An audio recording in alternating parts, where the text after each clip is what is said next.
Welcome back, listeners, to Mind Over Matter with your host, Sana.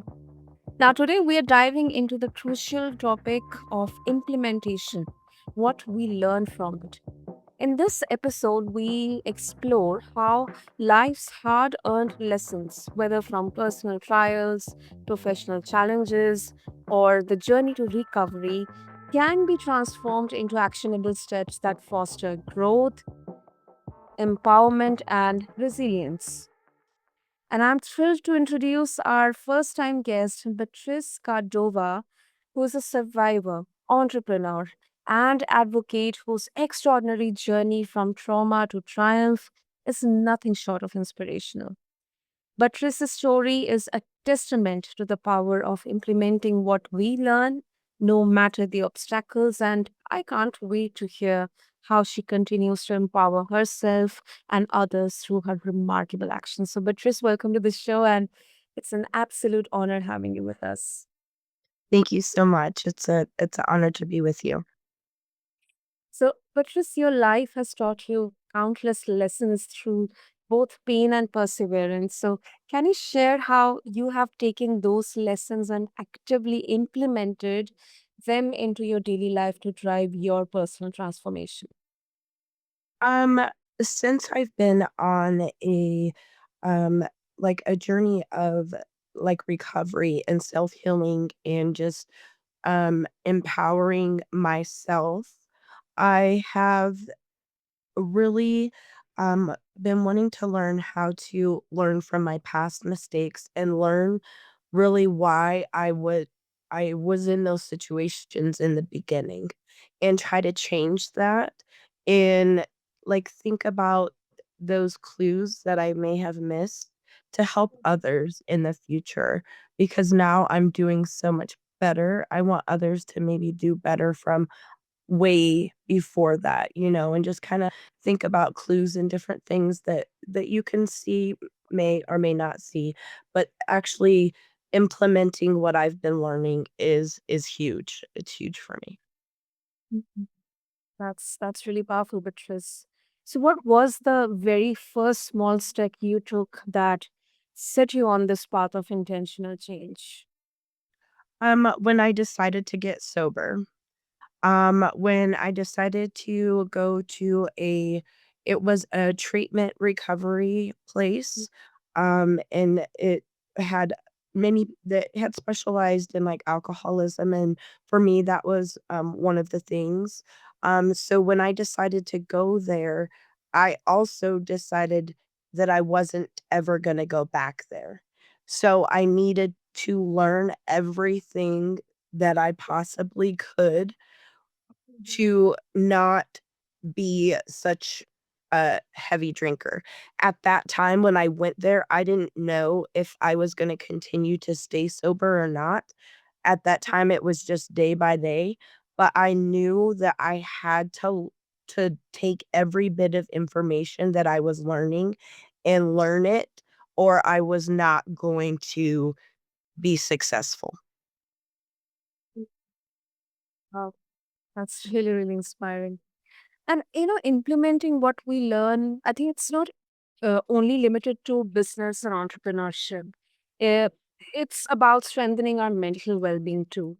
So, uh, how has your journey, I mean, to over 400 days of sobriety shaped the way you tackle, daily challenges and daily events? And what practical tools have you adopted, your non-negotiables to maintain your mental resilience?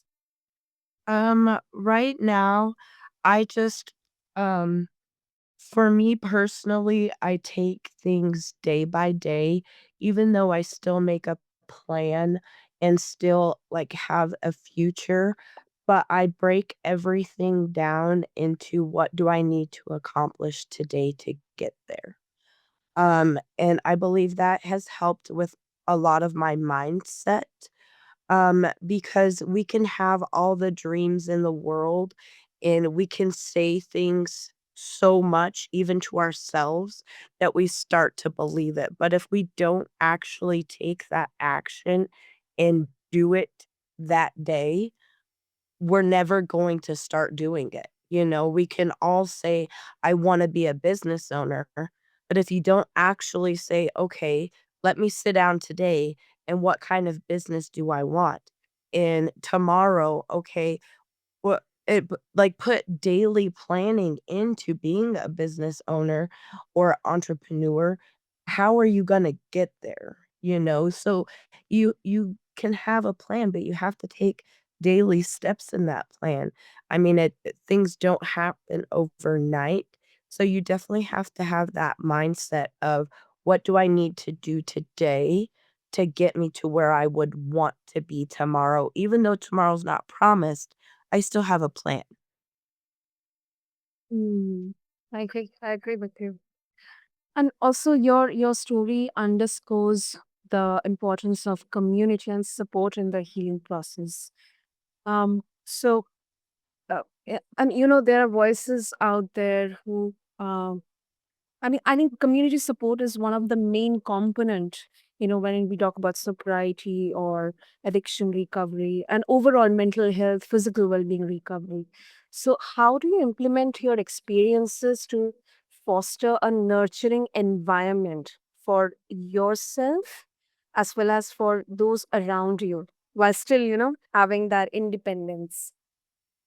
Um, I try to do, because I've been working in the last, 400 and almost 60 days now, of sobriety is really working on my mindset.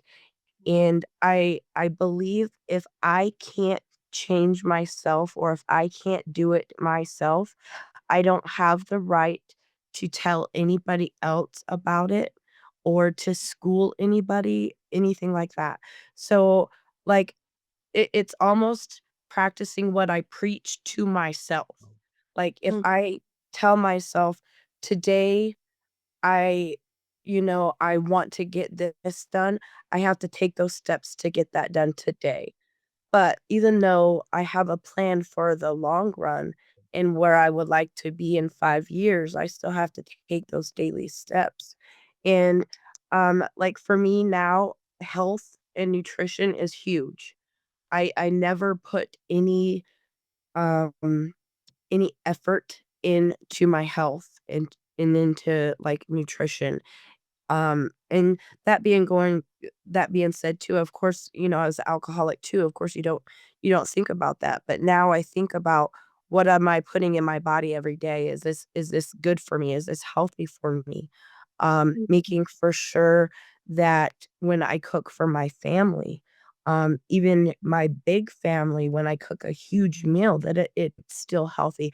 So just learning every little everyday things and no, it's kind of exactly what your podcast is in mind over matter, keeping those things in your mind up front, and then putting that into place and actually just doing it on an everyday basis and continuing to do it every day. And giving yourself that determination and that resilience to continue to do it. Some people stop, and to continue to work on something every single day is a testament to yourself, you know? Very, very well said, Patrice. Very well said. Um, Also, looking ahead, continuous learning is key to transformation. So, it's really encouraging to see that your evolution is an ongoing process. It's just not a one-time thing, but it's definitely an ongoing process. So, um, how do you plan to implement new lessons, new plans, or from your ongoing journey of self-discovery, and what role does continuous personal development play in shaping your future? My plan is to share my story because sharing will help me, help myself, and that also helps me implement everything that I'm learning. Because if I can help I had incidents where I had to take my granddaughter to the emergency room, and this is I mean, she's 17, and we've never had to rush her to the emergency room. But my old self in addiction, that would have put me to a stress level that I would have needed to have a drink. And just learning these techniques in these 460 days, I was able to shift my mindset within a few within a few seconds of, "No, no, no, that's not where you take your mind anymore, Patrice. You're working on your mindset to go to a different place. So, what you have to get that out of your mind." So, knowing that I was able to actually implement something that I learned and change my mindset in that instance to not go back there, it was almost like a lightning bolt in my mind saying, "No, no, that's the old you. That's the old you. You know, stop right there. That's the old you. We're working on something new, Patrice." So, to help people learn that when you're actually implementing these things in your everyday, Mm. you you can help change yourself and you can help change others. Um and, just learning that, my granddaughter was perfectly fine, but just that trauma instance and that of going to that for so many years, it was like my brain automatically went there. And to know that, um, maybe I can help one person one day not relapse, just thinking that way. I loved that you used examples from your day to day life, and I think it's really really important, so that the resonation with uh, the implementation and the lessons is more and more effective for all the people out there, Beatrice. So, before we wrap up, if our listeners would wish to, uh, you know, connect with you and explore more about how implementation, what we are learning, it can be executed in an effective way, uh, and that to personalize, as per everyone's own comfort and needs, how they can do that. Um, I mean, for me, I think that the main thing is to work on it daily. Um, uh, it is definitely something that you can't just implement once. You Mhm. have to do it all the time, and I think it's more for yourself. Yeah. And once you start doing it for yourself, it's easier to do for others, um, because you've already held yourself to that standard, that now you can hold others to that standard too, because you know that you can do it, so that it helps encourage others that they can do it too. If they've seen it in that's why I kinda threw a real life example out there too, because, I had to think about it too at on my own self at the time, like, "Whoa, how did I get that out of my head so quickly?" And it was just Mm. like, wow, I talked to my husband and he's a very good person to talk to. It's just like talking to somebody else. It was like in that moment, you used your teachings and your learnings, not like sub not even consciously knowing that you're doing it. It was doing it that quickly. But it takes work and it takes every day mind shift to being positive, to being, implementing business goals, implementing, um, uh, just life goals, family goals, everything. But it takes, implementation every single day of those little things that will help you in the long run. Yeah. Mm. That's really endearing. Also, Buttress, when you mention about, how it's learning and knowing more about yourself, I think it often involves continuous self reflection and adaptation. It does need a bit of flexibility. So I think our listeners would love to know, because we have so many, you know, um, practices, like journaling or just recalling the moments we had, kind of having that self awareness. So, can you Mhm. share how you track your progress and recalibrate your approach, when there's any distraction or any setbacks occur? Um, I remind myself of 3 things that I'm grateful for in that moment. Um, I kinda I'll look around the room, whether it be I have a tablet. I'm grateful that I have this tablet right now to be able to help me with my entrepreneurial dreams. I mean, just, simple things. I literally look around and reiterate to myself what I'm grateful for. Name 3 things, whether I write it down, I put it in my phone.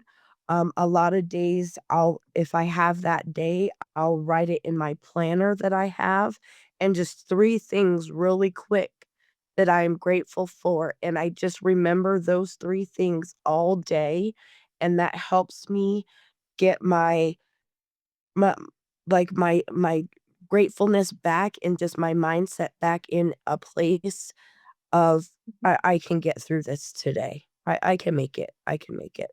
Because you are gonna have those times, but just I think the self-reflection, because you have to keep your own self going.